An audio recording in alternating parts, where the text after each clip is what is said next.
के सागर career अकॅडमीच्या या digital प्लॅटफॉर्मवरती मी प्राध्यापक रणजित फरांदे आपणा सर्वांचं सहर्ष स्वागत करतो। विद्यार्थी मित्रांच्या दृष्टीनं अत्यंतिक आनंदाची बातमी आता सध्या 2 दिवसापूर्वीच त्या ठिकाणी ॲड आलेले बृहन्मुंबईमध्ये लिपिक पदाच्या जवळपास 1800+ जागा त्या ठिकाणी आपल्याला पाहायला मिळतात। तर मग ह्या बऱ्याच दिवसांपासून चर्चा होते, कारण पिंपरी चिंचवड महानगरपालिका असेल, पुणे महानगरपालिका असेल, ह्या 2 मनपांच्या लिपिक पदाच्या जाहिरातीद्वारे TCS IBPS द्वारे त्या ठिकाणी पदं भरली गेली आणि मग मुंबईची ॲड आता त्यानंतर येणार अशी बऱ्याच ठिकाणी चर्चा चालू होती। त्याचबरोबर अजून आगामी काळामध्ये नाशिक असेल किंवा अदर उरलेले जे काय मनपा असतील त्या देखील त्यांच्या वेगवेगळ्या पदांची संवर्गाची भरती त्या ठिकाणी TCS किंवा IBPS द्वारे त्या ठिकाणी करणार आहे। मग ही एक तर ऑलरेडी कंबाईनची एक्झाम बरीचशी लांबलेली असताना, राज्यसेवेची एक्झाम ऑलरेडी गोंधळात असताना की परीक्षा होणार, पुढे जाणार, शिवाय हा ऑब्जेक्टिव्हचा शेवटचाच पॅटर्न असताना, पाठीमागच्या वर्षी बऱ्याच IBPS TCSनं पेपर जरी घेतले असले तरी देखील विद्यार्थी मित्रांसाठी अत्यंतिक आनंदाची बातमी ही असू शकते। शिवाय ह्याची वेतन श्रेणी पण चांगली आहे। बृहन्मुंबई तुमची लाईफ टाईम कधीच बदली होणार नाही, पे स्केल चांगले आहेत, भत्ते चांगले आहेत, त्याच्यामुळं विद्यार्थ्यांसाठी ही अत्यंत सुवर्ण संधी आहे। थोडी आपण ॲडव्हर्टाईज बघू की ह्या ॲडव्हर्टाईजमध्ये बघा, आपण इथं पाहू शकता ॲज इट इज ॲडव्हर्टाईज मी घेतलेली, परंतु ह्या ॲडव्हर्टाईजचं एक महत्त्वाचं वैशिष्ट्य असं आहे विद्यार्थी मित्रांनो की या जाहिरातीमध्ये त्यांनी ज्या काय अटी टाकलेल्या आहेत की परीक्षेच्या पात्रतेच्या अटी ह्या फार आगळ्या वेगळ्या टाकल्या आहेत। म्हणजे आत्तापर्यंतच्या कोणत्याच, म्हणजे आपण अगदी UPSCचा विचार केला किंवा MPSCचा विचार केला, मग MPSCतून राज्यसेवेतलं पद असेल किंवा कंबाईनद्वारे भरलेलं पद असेल, या सर्व पदांचा जरी विचार केला तरी त्या अशा कोणत्याच पदांमध्ये अशा प्रकारच्या ज्या पात्रतेच्या अटी आहेत तशा पात्रतेच्या अटी मला पाहायला भेटलेल्या नाहीत। त्याच्यामुळे या पात्रतेच्या म्हणजे वैयक्तिक मला असं वाटतं की ह्या पात्रतेचा निकष पात्र करतानाच 50% विद्यार्थी अपात्र होतील, असं वैयक्तिक मला असं वाटतं। आणि दुसरी गोष्ट की ह्याला टायपिंग, कारण ऑलरेडीच लिपिक पदाची भरती आहे आणि त्याच्यामुळे ह्याला टायपिंग येणं मराठी प्लस इंग्लिश हे मस्ट आहे। टायपिंगची टेस्ट होणार का असं तिथं कुठेही मेन्शन केलेलं नाही ॲडव्हर्टाईजमध्ये। त्याच्यामुळे मे बी ज्या पद्धतीने MPSC आता गट क ची एक्झाम झाली त्याची जी काय स्किल टेस्ट झाली तशा पद्धतीची यदाकदाची स्किल टेस्ट ते घेणार नाहीत, परंतु ही आगामी काळामध्ये नंतर ते डिक्लेअर पण करू शकतात। परंतु सध्या आलेल्या जाहिरातीमध्ये तशी स्किल टेस्ट होईल असं काही डिक्लेअर केलेलं नाही। आपण या ठिकाणी पाहू शकता की बृहन्मुंबईची जाहिरात त्या ठिकाणी इथं मेन्शन केलेली आहे। बृहन्मुंबई सामान्य प्रश्न जाहिरात कधी आली आहे? 4/8/2014चा हा GR आहे। त्याच्यामध्ये काय सांगितले की पूर्वीचे जे काय पदनाम होतं लिपिक त्याला आता कार्यकारी सहाय्यक अशा नावानं त्या ठिकाणी त्याला संबोधलं जाणार आहे। गट क मधलं हे कार्यकारी सहाय्यक नावाचं पद, जे पूर्वीचं पदनाम होतं लिपिक, हे आता कार्यकारी सहाय्यक, या कार्यकारी सहाय्यक पदाच्या जवळपास 1846 जागा त्या ठिकाणी ॲड केलेल्या आहेत आणि ह्याची जी काय अर्ज करण्याची प्रोसेस आहे ती आता त्या ठिकाणी चालू झालेली आहे। 20 तारखेपासून ऑनलाईन पद्धतीनं त्या ठिकाणी इथं बघा मेन्शन केलेले कार्यकारी सहाय्यक पूर्वीचे पदनाम लिपिक या पदासाठी ऑनलाईन पद्धतीने अर्ज सादर करण्यासाठी त्या विद्यार्थ्यांची पूर्णपणे ऑनलाईन पद्धतीनं ती एक्झाम घेणार आहे। बाकी सर्वच्या सर्व इन डिटेल त्या ठिकाणी त्यांनी मेन्शन केलेले आहे। मग आता याच्यामध्ये सगळ्यात कळीचा मुद्दा असतो की जागा किती पगार किती, बरोबर? सगळ्यात मेन मुद्दा तो आहे की जागा किती, पगार किती आणि मी पात्र आहे का, ह्या 3 अटी संपल्या। आणि चौथी महत्वाची की पेपर कसे होणार, ह्या 4 पलीकडं बाकी ॲडमध्ये काय केले हे जे ते संवर्गातली मुलं त्या ठिकाणी पाहू शकतात।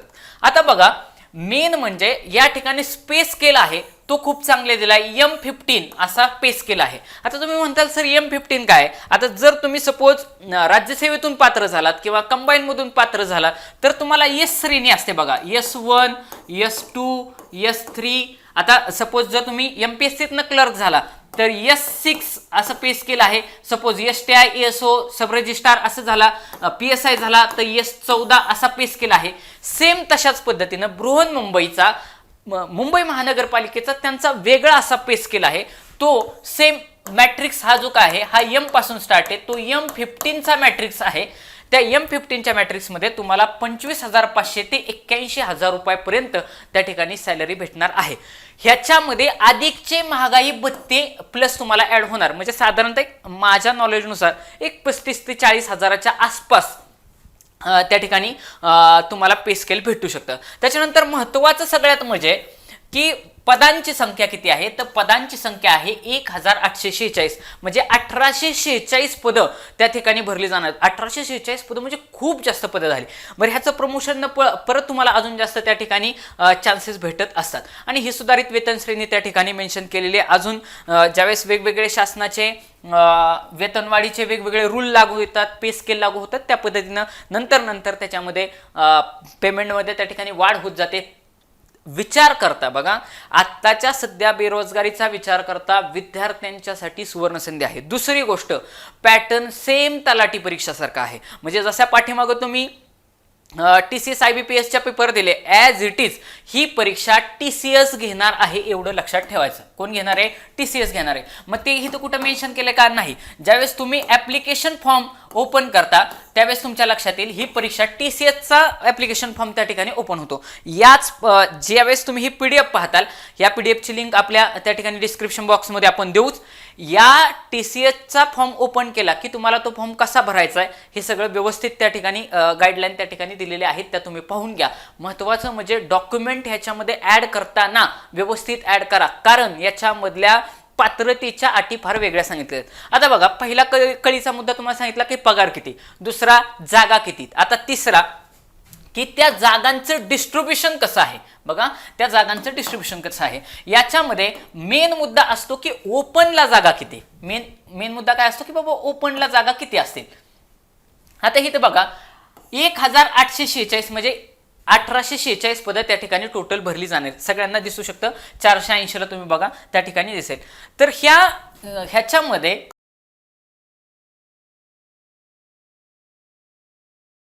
इथं बघा खुला प्रवर्ग लिहिलंय, दिसतंय. म्हणजे खुला प्रवर्ग म्हणजे काय? ओपनला 506 जागा आहेत. ओपनला 506 जागा आहेत, म्हणजे जवळपास 33% जागा ह्या ओपनला आहेत. बघा, 33% जागा ह्या ओपनला आहेत आणि साधारणतः 66-67% जागा ह्या अदर क्लासेसला आहेत. मग 33% ह्या ओपनला जास्तीत जास्त जागा असणं खूप जास्त इम्पॉर्टंट असतं. तुम्ही म्हणताल कशासाठी? जर तुम्ही आता रिसेंटली गट क ची जी काही MPSC आयोगानं पेपर घेतला, प्री घेतली, मेन्स घेतली, त्याच्यानंतर त्या ठिकाणी पहिला स्किल टेस्ट घेतली, ह्या 3 टप्प्यातनं एक्झाम घेतल्यानंतर त्यांनी इथं ओपनच्या ज्या काही जागा होत्या ह्या ओपनच्या जागा मुळात कमी होत्या आणि त्याचा परिणाम असा झाला की मेन्सला मुलांचं मेरिट वाढलेलं दिसलं. म्हणजे सगळ्यांना असं वाटलं की 7,000 जागांना एवढं मेरिट कसं लागेल. तर ओपनच्या जागा बाकीच्याच कंपॅरेटिव्हली कमी असल्यामुळे त्या ठिकाणी ओपनचं म्हणजे सरासरी मेरिट फुगलेलं दिसलं.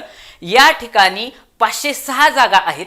506 जागा ह्या टोटल जागांच्या 33% आहेत. त्यामुळं मेरिट हे फार जास्त फुगणार नाही. लेवल जशी म्हणजे ॲव्हरेज जे एक्सपेक्टेशन असतं मुलांचं त्या पद्धतीनं तिथं मेरिट राहील. आता बघा, ओपनला 506 जागा आहेत. मग बाकीच्या जागा किती आहेत? तर इथं बघा, अज लिहिले. अजला आहेत 142, अजाला आहेत 142, अजला आहेत 150, त्याच्यानंतर विजाला आहेत 49, भजला आहेत 54, भज क मध्ये आहेत 39, त्याच्यानंतर भज 38 आहेत, त्यानंतर SBC वी माप्र हे आहे 46 जागा. ई माव म्हणजे OBC साठी इतर मागासवर्गीय ह्याच्यासाठी आहे 452 आणि सगळ्यात जास्त क्राऊड ह्या 1, 2, 3 आणि 4 ह्या पदांनाच असतो. त्यातल्या त्या सगळ्यात जास्त जागा ह्या OBC आणि ओपनलाच असतात.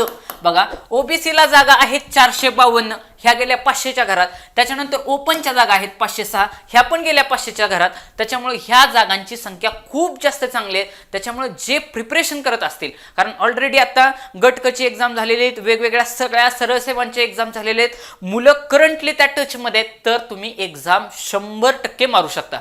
त्याच्यानंतर आदू ग म्हणजे आर्थिक दुर्बल घटक ज्याला आपण EWS असं म्हणतो, त्याच्या 185 जागा आहेत. आणि सौशे माव म्हणजे SCBC एसईबीसी जे मराठा टू ज्यांना ओबीसी होता नाही आलं त्यांनी एसईबीसी मध्ये त्यांचा प्रवर्ग झालेले सोशली आणि एज्युकेशनली बॅकवर्ड अशा पद्धतीनं सामाजिक आणि शैक्षणिक मागासवर्ग याच्यामध्ये 185 ईडब्ल्यूएस आणि एससीबीसीला दोन्हीकडे पण 185 जागा आहेत. 450 जागा साधारणतः ओबीसीला आहेत आणि 500 जागा ओपनला आहेत. अशा टोटली साधारणतः 1846 जागांची ही ऍड आहे. ओके, आता ह्या ऍड मध्ये बाकीचे सर्वसाधारण पद कसे दिलेले आहेत. महिलांना 33% आरक्षण. बघा, महिलांनी त्यांचं बघून घ्यायचं. महिलांनी हे आकड्यावरती जायचं नाही. प्रत्येक महिलांनी सपोज अजाची महिला आहे तर तिला किती टोटल 43 जागा असणार आहेत. मग अजाला एकूण जागा किती 142, त्यातल्या महिलेला किती 43 जागा आहे. आता सपोज ओबीसी मधली एखादी महिला आहे, मग ओबीसी मध्ये जागा किती 452, त्यातल्या ओबीसी मध्ये महिलेला जागा किती 136 जागा. ह्या 452 मधल्या 136 जागा ओबीसी फिमेलला आहेत. त्याच्यानंतर सपोज खुल्यामधली महिला आहे तर खुल्यामधल्या महिलेला ह्या 506 पैकी 152 जागा आहेत. हा मुद्दा लक्षात घेणं खूप आता सपोज ईडब्ल्यूएस मधून तुम्ही फॉर्म भरला, ईडब्ल्यूएस मध्ये 185 जागा आहेत. त्याच्यानंतर एससीबीसी मध्ये पण 185 जागा आहेत, परंतु महिलांना त्या 56 आहेत. हा मुद्दा तुम्ही नीट लक्षात घेतला पाहिजे. ह्या आकड्यांकडे जायचं नाही. इथं किती आहे, कारण तुमचं मेरिट हिटच ठरणार आहे. जर तुम्ही ह्याच्या मेरिटच्या पलीकडे जर मार्क्स मारले तर तुमचं कुठं जाणार आहे, तुम्ही ओपन मध्ये त्या ठिकाणी जात असता. समांतर आरक्षणाचा हा कन्सेप्ट आहे, तिथं नाव पण दिलंय. बघा, उपयुक्त रिक्त पदांची प्रवर्गनिहाय सामाजिक व समांतर आरक्षणाच्या द्वारे विवरणपत्र त्या ठिकाणी दिलेलं आहे. समांतर आरक्षण हे अशा पद्धतीने लागू होतं. त्याच्यामुळं ज्यांनी कोणी हे पाहिलं नसेल त्यांनी ते पाहून घ्या की बाबा आपल्याला ऍक्च्युली जागा किती. आणि तसा विचार करायला गेला म्हणजे आता फॉर एक्झाम्पल आपण ओबीसीचा विचार करू. ओबीसीच्या फिमेलला 136 जागा आहेत. त्याच्यानंतर ओपनच्या फिमेलला 152 जागा आहेत. म्हणजे खूप मोठी ऍड झाली बरं का ही. कारण बृहन्मुंबई तुम्हाला लोकेशन चेंज होणार नाही. त्या ठिकाणी शेवटी सरकारी नोकरी आहे. बृहन्मुंबई म्हणजे वरच्या 6 राज्यांचा जेवढा महसूल आहे तेवढा एकट्या मुंबई क्षेत्राचा आहे. त्याच्यामुळे पैशांच्या बाबतीत काही विचारच करायचा नाही. आता ही जी काही पदं भरली जाणार आहे सगळ्यांनी त्यांच्या आरक्षणानुसार किती काय लागणार आहे ते बघून घ्या. त्याच्यानंतर ह्याच्यामध्ये वेगवेगळे दिव्यांग असतील, माजी सैनिक असतील, खेळाडू असतील, ह्या सर्वांना वेगवेगळ्या त्या ठिकाणी त्यांना चान्सेस दिलेले. थोडा प्रमोशनचा पार्ट असा विद्यार्थी मित्रांनो की या परीक्षा TCS IBPS घेणार आहे आणि मग TCS घेणार आहे. जर TCS घेणार आहे तर 4 पेपर फिक्स आहेत. सेम तलाठी सारखा पेपर असणार. मराठी, इंग्रजी, बघा मराठी, इंग्रजी, बुद्धिमापन आणि 4था असणारे सामान्य ज्ञान. तर आपल्या के सागर पब्लिकेशनचे वेगवेगळे संदर्भ साहित्य पुस्तक आहेत की जे ह्या पेपरला अत्यंतिक महत्त्वाचे आहेत. याच्यामध्ये बघा आपलं संपूर्ण मराठीचं पुस्तक आहे. याच्यामध्ये शब्दसंग्रह प्लस व्याकरण, बघा शब्दसंग्रह प्लस व्याकरण असं आपलं पुस्तक आहे. याच्यामध्ये साधारणतः 1000 वाक्यप्रचार, 500 म्हणींचा परामर्श त्या ठिकाणी दिलेला आहे. आणि या पुस्तकाला महाराष्ट्र शासनाच्या शिक्षण संचालनाकडून त्या ठिकाणी उत्कृष्ट प्रकाशन असं नामांकन भेटलेलं आहे. त्याच्यानंतर आपलं संपूर्ण इंग्रजी असं देखील पुस्तक आहे. याच्यामध्ये व्याकरण प्लस शब्दसंग्रह असं दिलेलं आहे. आणि TCSच्या धर्तीवरती हे पुस्तक त्या ठिकाणी डिझाईन केलेले तक्तेच्या पद्धतीनं त्या ठिकाणी मुद्देसूद मांडणी केलेले सिनॉम्स असतील, एंटोनॉम्स असतील, इडियम्स, फ्रेजेस असतील आणि जे काही वर्ड्स आपण कन्फ्यूज, वन वर्ड सबस्टिट्यूशन यासारखे वेगवेगळे जे क्वेश्चन्स त्या ठिकाणी विचारले जातात IBPS TCS पॅटर्नला, ते सगळेच्या सगळे दिलेले. शब्दसंग्रहाचा सखोल अभ्यास करून की जे वारंवार वेगवेगळ्या एक्झाममध्ये क्वेश्चन विचारले जातात ते शब्दसंग्रह याच्यामध्ये ऍड केलेले आहेत. शिवाय 7 सॅम्पल क्वेश्चन पेपर ह्याच्यामध्ये ऍड केलेले आहेत. पूर्वीच्या परीक्षांमध्ये येऊन गेलेल्या महत्त्वाच्या वस्तुनिष्ठ प्रश्नांचा समावेश या पुस्तकामध्ये केलेला आपल्याला आढळतो. असं इंग्रजीचं पुस्तक आहे. 2 सब्जेक्ट झाले. आता 3रा सब्जेक्ट बुद्धिमापन. 25-25-25च वेटेज आहे. 25 त्रिक 75, इथं 75 मार्क फिक्स होतात. संपूर्ण बुद्धिमापनचं देखील आपलं पुस्तक आहे. या पुस्तकाला देखील महाराष्ट्र शासनाच्या शिक्षण संचालनाकडून त्या ठिकाणी सर्वोत्कृष्ट प्रकाशन असा दर्जा दिलेला आहे. त्याच्यानंतर 25ला मराठी, 25 इंग्रजी, 25 बुद्धिमत्ता आणि 25 आहे जीके. तर हे जीके मेन्शन करत असताना त्यांनी एक पॉईंट फार जास्त महत्त्वाचा मेन्शन केलाय आणि तो तुम्ही एक्झामच्या पॉईंट ऑफ व्ह्यूनं लक्षात ठेवणं खूप जास्त गरजेची गोष्ट आहे.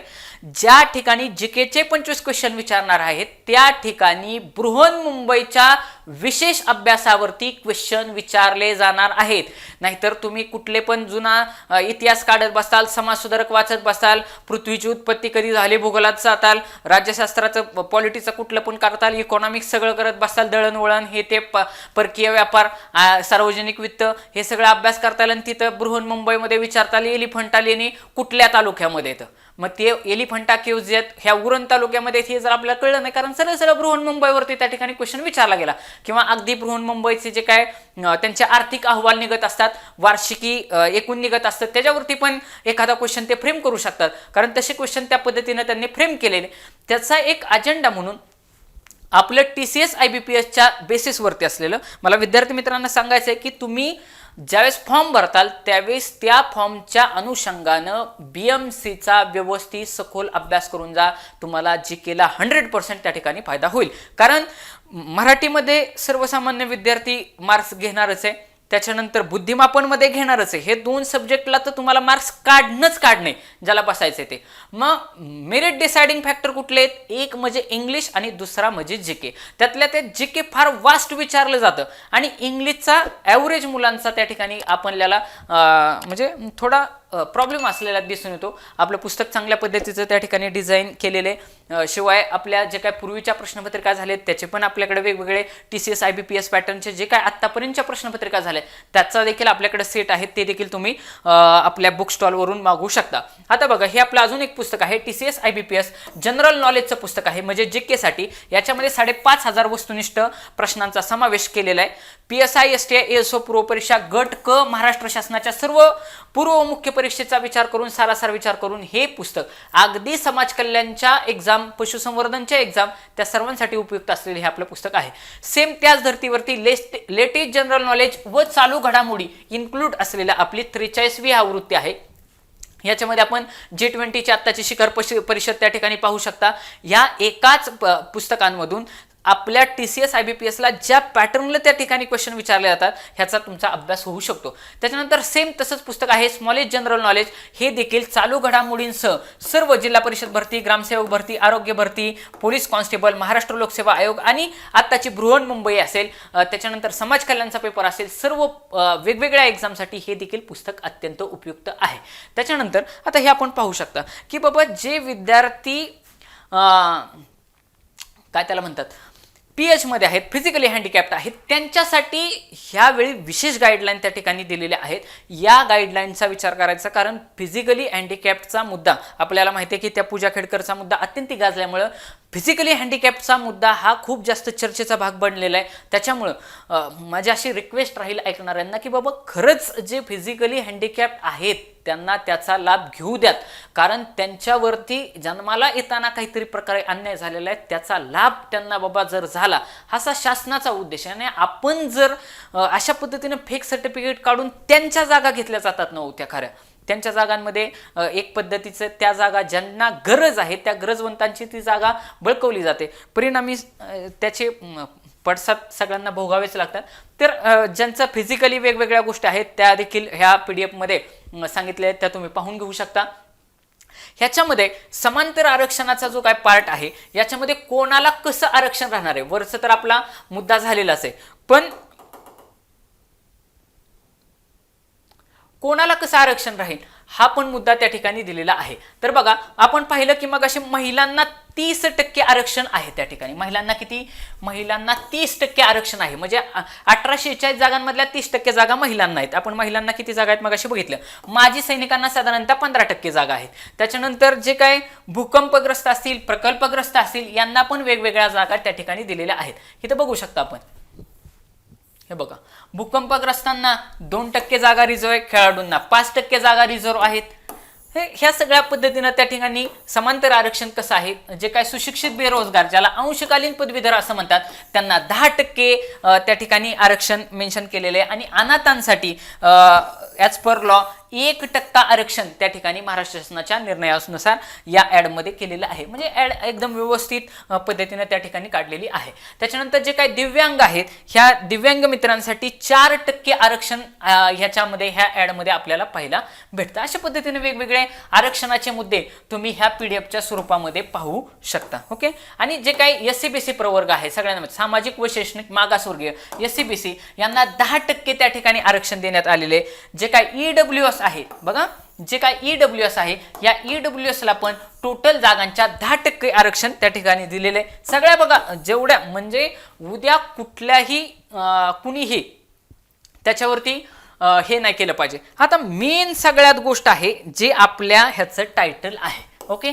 जे आपलं थंबनेल आहे, थंबनेल काय आहे की बाबा ही परीक्षा पद्धत बदलली. ह्याचे जे काय अटी इथं, ह्या अटी लय जबरदस्त आहेत. म्हणजे अशा अटी मी पाहिल्याच नव्हत्या. अशा अटी त्यांनी टाकलेल्या आहेत. काय त्यांना म्हणजे कशासाठी साध्य करायचं आहे ते मला काही कळलं नाही. कारण ही जी काही परीक्षा होणार आहे ह्याची ऑलरेडी ऑनलाईन एक्झाम तुम्ही घेणार आहात. ओके. मराठी घेणारे, इंग्रजी घेणारे, बुद्धिमापन घेणारे, GK घेणारे, ऑनलाईन पद्धतींमध्ये जो टॉप मारेल, ज्याच्याकडे सर्टिफिकेट असणार आहे, ज्याने टायपिंग केले त्यालाच हा जॉब भेटणार आहे. तर मग एवढ्या जाचक अटी करायची गरज नव्हती. कारण यदा कदाचित आता बरेचसे विद्यार्थी मित्र कोर्टात पण जाणार, मॅटमध्ये पण जाणार. का?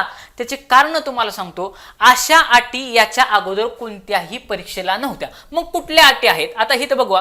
कार्यकारी सहाय्यक, पूर्वीचे पदनाम लिपिक याच्या अर्हता म्हणजे अटी. काय अटी टाकलेत की बाबा कोण ह्याच्यासाठी पात्र कोण आहे. आपण थोडक्यात पात्रता म्हणून त्याला, पात्रता की बाबा ह्याच्यासाठी पात्रता काय.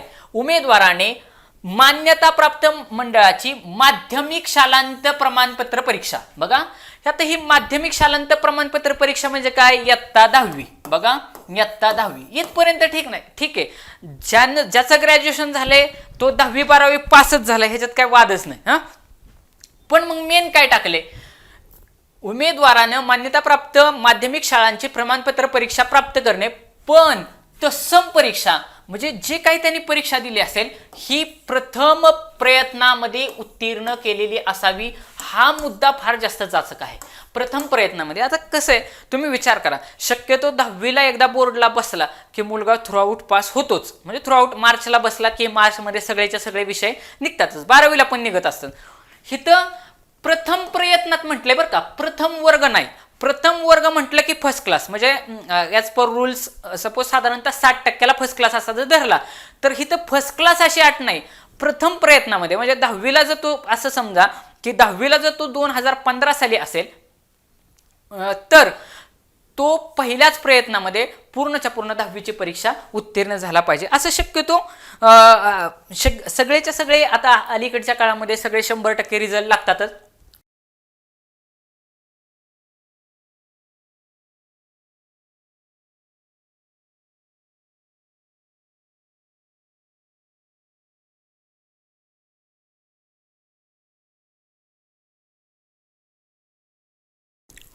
ती काय अडचणीचा भाग होणार नाही. परंतु विद्यार्थी मित्रांनो बऱ्याचशा जणांचा काय प्रॉब्लेम असतो, एखाद्याचे आई वडील आजारी असू शकतात, तो विद्यार्थी स्वतः आजारी असू शकतो. म्हणजे एखादा विद्यार्थी अगदी 90%तला असू शकतो पण परीक्षेच्या काळामध्ये आजारी असल्यामुळे त्याला पेपरला जाता आलं नाही, किंवा एखाद्याचे आई वडील एक्सपायर होऊ शकतात, काहीही प्रॉब्लेम येऊ शकतात. त्याच्यामुळे एखाद्या चांगल्या विद्यार्थ्याचा पण एखादा पेपर राहिलेला असू शकतो.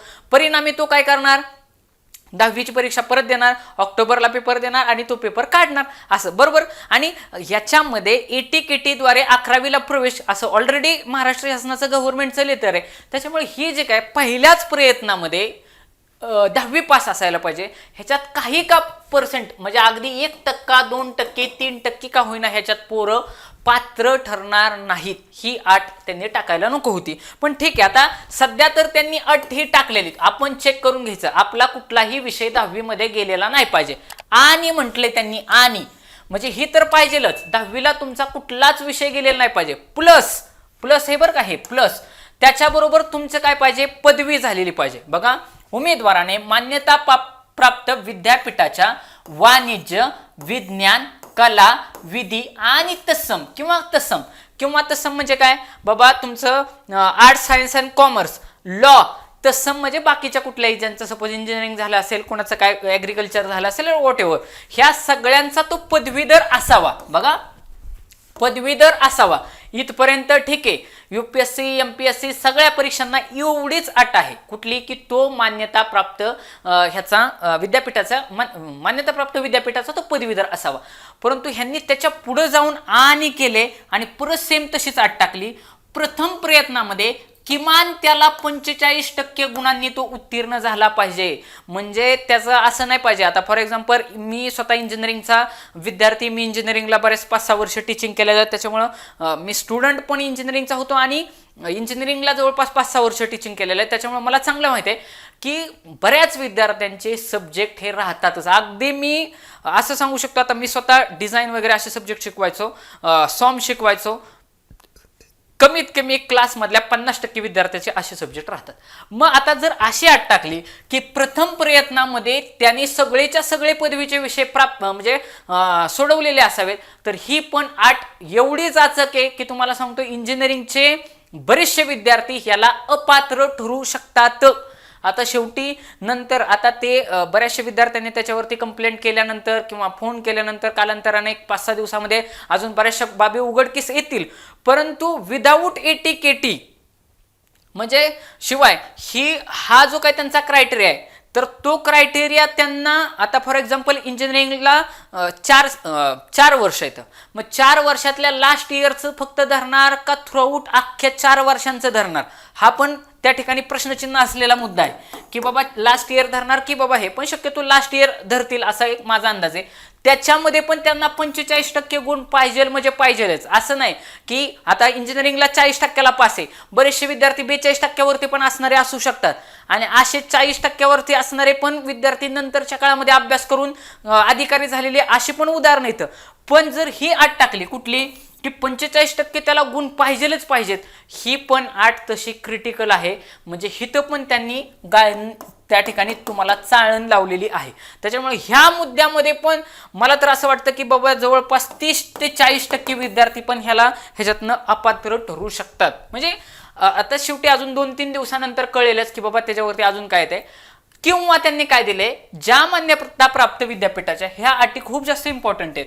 ज्या मान्यता प्राप्त विद्यापीठामध्ये सत्र पद्धती म्हणजे सेमिस्टर होतात, सत्र पद्धती अवलंबली जाते, त्या विद्यापीठातील उमेदवारांची टक्केवारी खालील प्रमाणे गणण्यात येऊन सदर टक्केवारी ही 45 गुणांसह प्रथम प्रयत्नामध्ये उत्तीर्ण असणं गरजेची गोष्ट आहे. त्यांनी खाली ते 7 वेगवेगळे ग्रेडिंगचे पॉईंट कसे असावेत. आता बघा इथं दिले ग्रेड टक्केवारी कशी हवे, 7.1 इंटू CGPA, त्याचा जो काही CGPA असेल +11 अशा पद्धतीमध्ये तो CGPA कॅल्क्युलेट केला असावा. 10 पॉईंट्स सगळ्यांना माहिती आहे ह्या ग्रेड सिस्टीम काय, तुम्ही त्या ठिकाणी वाचून घेऊ शकता. व्हिडिओची लेंथ फार जास्त मोठी होईल ह्या हिशोबाने मी सांगितलं. पण मेन गोष्ट मला सांगायची काय आहे की विद्यार्थी मित्रांनो, AT-KT चालत नाही ही गोष्ट फार जबरदस्त आहे. म्हणजे का त्यांनी तशी अट ठेवली किंवा यदा कदाचित आगामी काळामध्ये जर काय आंदोलनं झाली किंवा बरेचसे विद्यार्थी मित्र हे मॅटमध्ये जातच असतात, त्यांचं म्हणजे ते ही वर्क असते. मग जर सपोज मॅटमध्ये गेली तर ह्या अटी शिथिल पण होऊ शकतात, तो काय आपला भाग नाही. परंतु सध्या तूर्त स्थितीला आपल्या हातात आलेल्या ॲडप्रमाणे की या ॲडमध्ये तुम्हाला थ्रूआउट कोणताही सब्जेक्ट न जाता तुम्हाला डिग्रीला 45% मार्क्स असणं आवश्यक आहे. म्हणजे कमीत कमी 45% सर्टिफिकेट कुठल्या सेमिस्टरला, म्हणजे सपोज असं समजा की इंजिनिअरिंगचा लास्ट इयरचा विद्यार्थी, त्याला 2 सेमिस्टर आहेत. मग त्याचं जे काय लास्ट सेमिस्टर आणि त्याच्या अगोदरचं सेमिस्टर असेल, ह्या दोन्ही सेमिस्टरला त्याचे कोणतेही विषय गेलेले नकोत. शिवाय असं असून त्याला 45% मार्क्स असावेत अशा पद्धतीची ती अट आहे. पहिली तर 10वीची सांगितलीच, 10वीला पण तो एकाच थ्रूआउट एकदा बसला की थ्रूआउट पास झालेला पाहिजे. सेम डिग्रीला पण बसला की पासच झालेला पाहिजे अशा पद्धतीची अट त्यांनी टाकलेली आहे. त्याच्यानंतर MSITच्या संदर्भात त्यांनी अट टाकलेली आहे. दुसरा मुद्दा त्यांनी टाकलेला आहे इथं बघा, हा दुसरा मुद्दा आहे. उमेदवारांच्या माध्यमिक शालांत प्रमाणपत्र व तत्सम परीक्षेमध्ये की जो 10वीचा पेपर आपल्याला झालाय त्या 10वीमध्ये त्या मुलाला 100 मार्काचं मराठी आणि 100 मार्काचं इंग्रजी असणं आवश्यक आहेच. म्हणजे आता ही अट काय सगळ्यांना सारखीच होती. आता आपल्याला पण 100 मार्काचं मराठी होतं 10वीला 100 मार्काचं मराठी होती, 100 मार्काचं इंग्रजी होतं. ही अट त्यांनी टाकली की बाबा ते विषय त्याला असायला पाहिजे, इंग्रजी आणि मराठी 100 मार्काचे असायला पाहिजे. तिसरी अट त्यांनी असं टाकले मुद्दा, हा मुद्दा IMP आहे बरं का, हा मुद्दा IMP आहे. इथं बऱ्याच जणांचा प्रॉब्लेम आहे. आता बघा, जी काही वेगवेगळ्या टंकलेखनाच्या म्हणजे क्लर्कच्या वेगवेगळ्या परीक्षा होतात, या आता आयोगानं आता परीक्षा घेतली, त्या आयोगाच्या परीक्षेमध्ये त्यांना मराठी 30 आणि इंग्लिश 40 असं सर्टिफिकेट लागत होतं. परंतु इथे दोन्हीच्या दोन्ही 30 आपल्याला सर्टिफिकेट लागणार आहे. मग टायपिंगचं कसं काय? उमेदवाराकडे शासनाच्या इंग्रजी व मराठी, बघा इंग्रजी व मराठी टंकलेखनाचे प्रत्येकी किमान 30 शब्द प्रति मिनिट, किमान 30 शब्द म्हणजे इंग्लिश 30 मराठी 30 असं असलेलं सर्टिफिकेट असायला पाहिजे. आता बऱ्याचशा विद्यार्थी मित्रांकडं इंग्लिश 30 नसेल, इंग्लिश 40 असेल, अशा पण विद्यार्थी मित्रांना त्या ठिकाणी चान्स भेटण्याची शक्यता आहे असं मला वाटतं. पण त्यांची जे काय प्रायमरी बेसिसवरून ॲडवरून जे काय आपल्याला दिसतंय मराठी 30 आणि इंग्लिश 30, इंग्लिश 40चं नाही. इंग्लिश 30 जरी असेल, आता बरेचसे विद्यार्थी मित्रांचं इंग्लिश 30 पासिंगला सोपं आहे. ज्यांनी आता टायपिंग रेग्युलर केले त्यांना माहिती आहे इंग्लिश 30 तो लवकर पास होऊ शकतो, इंग्लिश 40ला पॅसेज मोठा असतो, पेपर कव्हर होत नाही. त्यामुळं त्यांनी आठच ठेवताना अशी ठेवलेली की इंग्लिश 30 आणि मराठी 30. आयोगाला जी आठ होती ही इंग्लिश 40ची होती. आणि चौथी एक IMP आठ आहे या ठिकाणी, ती आहे MSCITच्या संदर्भात. तर MSCITच्या संदर्भात त्यांनी 8 अशी टाकलेली, जरी तुमच्याकडे आत्ता 8 नसेल तरी तुमचं सिलेक्शन परीक्षा उत्तीर्ण झाल्यानंतर साधारणतः 2 वर्षाच्या कालखंडामध्ये तुम्ही ते सर्टिफिकेट त्या ठिकाणी त्यांना सादर करणं आवश्यक आहे. म्हणजे MSCITच्या बाबतीत बघा, मुद्दा लक्षात घ्या, MSCITच्या बाबतीत तुम्हाला 2 वर्ष शिथिलता देण्यात आलेली आहे. अजून एक मुद्दा महत्त्वाचा की हे जे काय टायपिंग 30चे आहे, हे जे काय प्रकल्पामध्ये माझे सैनिक असतील, त्याच्यानंतर भूकंपग्रस्त असतील, प्रकल्पग्रस्त असतील, दिव्यांग असतील, यांना देखील 2 वर्षाची सवलत दिलेली की त्यांचं सिलेक्शन झाल्यानंतर आगामी काळामध्ये 2 वर्षामध्ये त्यांनी ते सर्टिफिकेट त्या ठिकाणी दाखल करणं आवश्यक गोष्ट आहे. ओके, हां, इथं बघा मेन्शन केलंय त्यांनी की बाबा हा मुद्दा एक महत्त्वाचा आहे माजी सैनिकांसाठी. कार्यकारी सहाय्यक पूर्वीचे पदनाम लिपिक पद अर्हतेनुसार शैक्षणिक अर्हतेऐवजी, बघा शैक्षणिक अर्हतेऐवजी म्हणजे जे काही त्यांनी शैक्षणिक अर्हतावर ते आपण अटी वाचल्या की बाबा 10वी थ्रूआउट पास झाले पाहिजे, त्याची पदवी पाहिजे, तो पण थ्रूआउट पास झालेला पाहिजे, एटीकेटी नकोय. पण सपोज या शैक्षणिक अर्हतेऐवजी जर तो 15 वर्ष सैनिक सेवा करत असेल, म्हणजे ज्याला माजी सैनिक असं पण म्हणतो, पण किती वर्ष?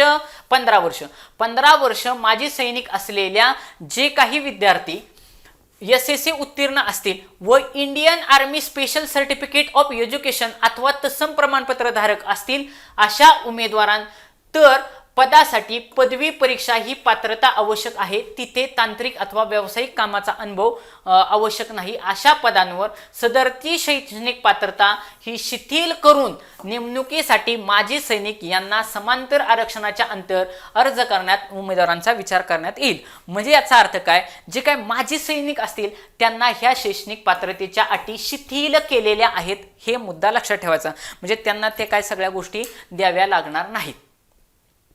पुढं हां, ते तुम्हाला मी सांगितलं की बाबा 2 वर्षाच्या कालखंडामध्ये जे काही वेगवेगळे म्हणजे अनाथ असतील त्या लोकांना ती तशी सवलत दिलेली आहे. 2 संधीमध्ये इथं बघा, अनाथ उमेदवार असतील किंवा अदर जे काही हे असेल त्यांनी वेगवेगळ्या ठिकाणी सगळं दिलेलं आहे. म्हणजे आता वरती हिथं पण दिलेलं आहे परिपत्रक ह्याच्यानुसार. दिव्यांग उमेदवारांसाठी दिलेले, त्याच्यानंतर दिव्यांग उमेदवार, त्याच्यानंतर अनाथ, त्याच्यानंतर इथं कुठले दिले आहेत म्हणजे हे जे काय प्रकल्पग्रस्त वगैरे ह्यांना काय करायचंय की नियुक्ती तुमची ज्यावेळेस होती त्या नियुक्तीच्या दिनांकापासून, बघा नियुक्तीच्या दिनांकापासून 2 वर्षाच्या कालखंडापर्यंत सदर परीक्षा तुम्हाला त्या ठिकाणी 2 वर्षाच्या कालखंडापर्यंत तुम्ही टायपिंग सर्टिफिकेट त्यांना द्यायचं आहे, अशी त्या ठिकाणी अट सांगितलेली आहे.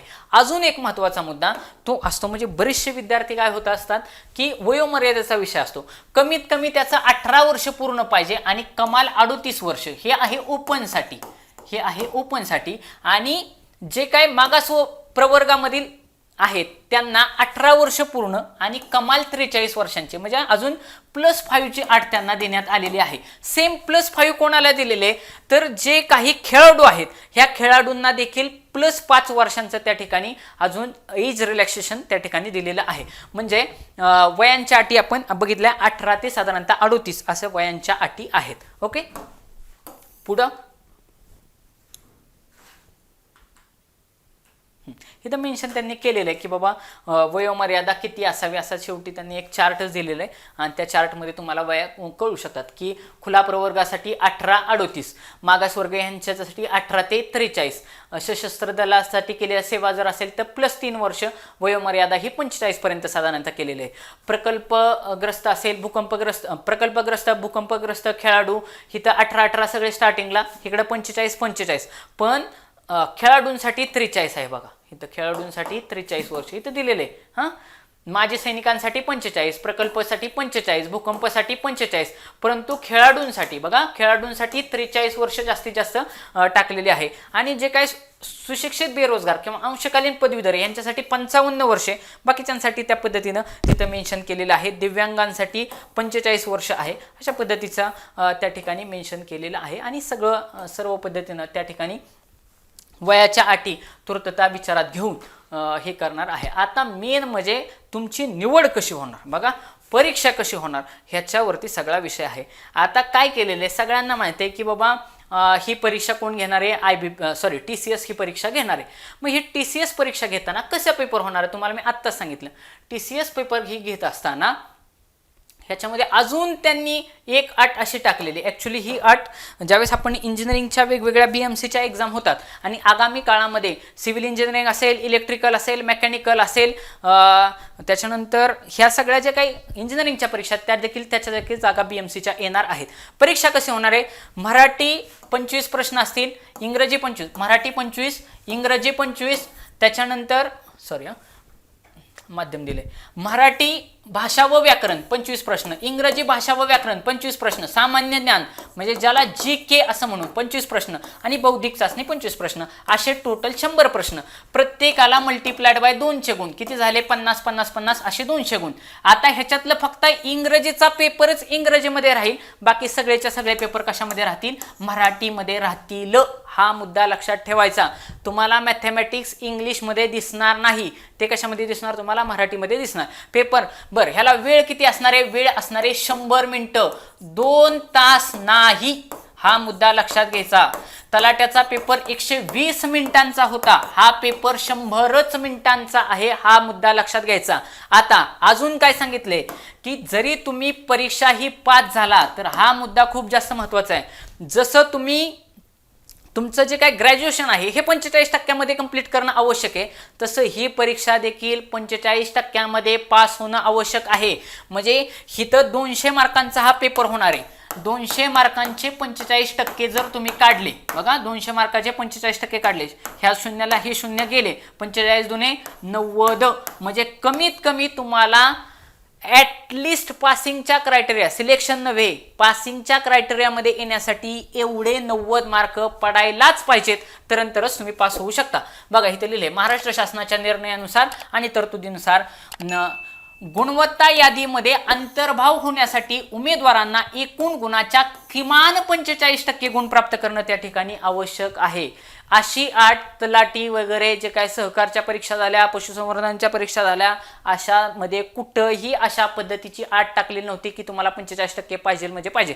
इथं 45% तुमची जी काय ऑनलाईन पद्धतीने एक्झाम होणार आहे, ऑनलाईन एक्झाम होणार आहे, TCS घेणार आहे, हे 4 सब्जेक्ट असणार आहे, त्यातलं फक्त इंग्रजीमध्ये असणार आहे, बाकी सगळं मराठीतून असणार आहे. सेम आत्ता समाज कल्याणचा त्या ठिकाणी 18 तारखेला पेपर झाला, त्या 18 तारखेच्या पेपरमध्ये पण सगळी जी काय सगळा पेपर होता प्युअरली मराठीमध्ये होता. इंग्रजी, कारण बाकीच्या वेळी कसं इंग्रजी प्लस मराठी असं दोन्ही माध्यम असतं, या ठिकाणी फक्त इंग्रजीचाच पेपर इंग्रजीमध्ये राहील, बाकी सगळीकडे माध्यम तुम्हाला पेपरचं मराठीमध्येच असणार आहे. त्याच्यामुळे जे कॉन्व्हेंटचे विद्यार्थी आहेत किंवा सेमीचे आहेत त्यांना हा मुद्दा लक्षात घ्यायचा. आता सगळ्यात महत्त्वाची गोष्ट, जिथं बाकीचे फोकस करत नाही तिथं आपण फोकस करायचं. बघा, सामान्य ज्ञान म्हणजे जीके या विषयाचे प्रश्नपत्रिकेमध्ये बृहन्मुंबई महानगरपालिकेसंबंधी आणि स्थानिक बाबींचे जे काही वैशिष्ट्य आहेत, हा मुद्दा अत्यंत IMP आहे बरं का.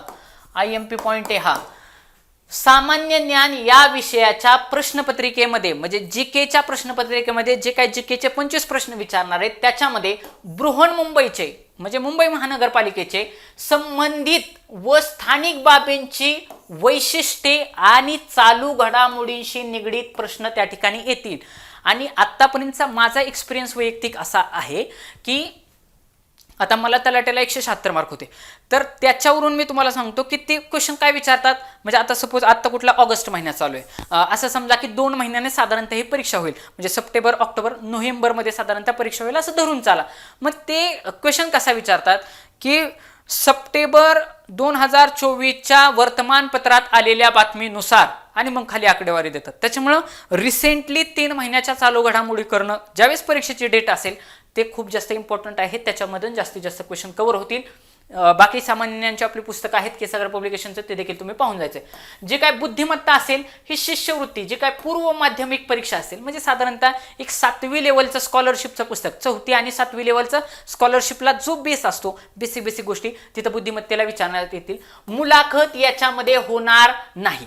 त्याच्यानंतर इंग्रजी भाषा व व्याकरण या विषयाची ऑनलाईन परीक्षा ही इंग्रजी माध्यमातूनच होईल. मराठी भाषा व व्याकरण, सामान्य ज्ञान, बौद्धिक चाचणी सगळ्याच्या सगळ्या, म्हणजे तुम्हाला मी मागाशी सांगितलं मराठी तर मराठीतूनच असणार आहे. बुद्धिमत्ता आणि जीके हे तुम्हाला मराठी आणि इंग्लिश अशा 2 लँग्वेजमध्ये दिसणार नाही, ते फक्त तुम्हाला मराठीत दिसणार. इंग्रजीच फक्त इंग्रजीमधून दिसणार, बाकी सगळ्याचे सगळे मराठीमधून दिसणार. एवढं सोपं. बर, अशा सगळ्या ज्यांनी कोणी अटी हे केलेत त्याच्यानुसार ज्याचं वय बसते त्यांनी सगळे या ठिकाणी ऑनलाईन अर्ज करण्यासाठी इथं त्यांनी ती वेबसाईटची लिंक दिलेली, तुम्ही लिंकवरती टिक करून तुम्ही फॉर्म भरू शकता. 20 तारखेपासून फॉर्म भरायला सुरुवात होती आणि 9 सप्टेंबरपर्यंत ह्याची डेट आहे. कुणीही गडबड करू नका, 5-6 दिवस जाऊ द्यात, अजून अटी काय येत आहेत काय होत आहेत त्या पद्धतीनं लक्षात येईल. आता हा परीक्षा फॉर्म भरत असताना मेन म्हणजे फीज किती आहेत. आता खरं शासनानं तिकडं ह्याच्यामध्ये विधानसभेमध्ये म्हटलं की बाबा आता इथून पुढच्या सगळ्या परीक्षा 100 रुपयात होणार, पण तसं काय झालेलं नाही. इथं सरळ म्हटलेले ऑनलाईन परीक्षेचा अर्ज 20 तारखेपासून अर्ज त्या ठिकाणी चालू होईल आणि 9 तारखेपर्यंत म्हणजे 9 सप्टेंबरपर्यंत ऑनलाईन परीक्षा त्या ठिकाणी चालू राहील. आता बघा इथं बघा, जे काय ओपनचे विद्यार्थी असतील त्यांना 1000 रुपये फॉर्म फी असेल आणि इतर मागासवर्गीय जे काय असतील ह्यांना 900 रुपये आहे.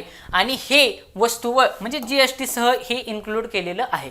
खूप फॉर्म फी परीक्षा झाली शेवटी. आता मुंबई इथे म्हणजे पैशांचाच विषय असणारच, म्हणजे काय आता त्याच्यामध्ये काय विचारातच घ्यायचा नाही.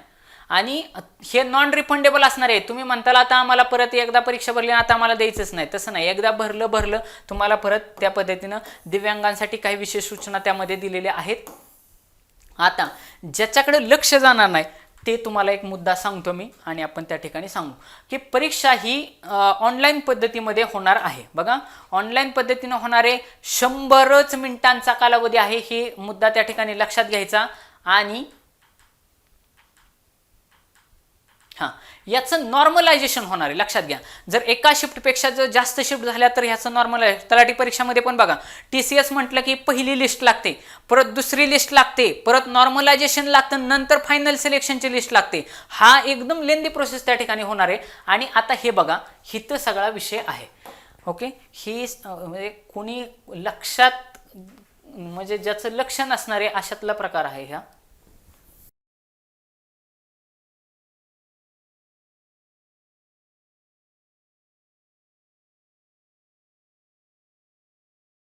बघा आता इथं बघा ही परीक्षा कशी होणार आहे. आत्तापर्यंत काय होतं की तुम्ही जर TCSचे पेपर दिले असतील तर तुमच्या लक्षात येईल, पहिलं असतं इथं मराठी, 2 नंबरला असतं इथं इंग्लिश, इंग्लिश, त्याच्यानंतर असतं GK आणि त्याच्यानंतर असतं अंकगणित बुद्धिमत्ता किंवा बुद्धिमत्ता असं आपण धरू.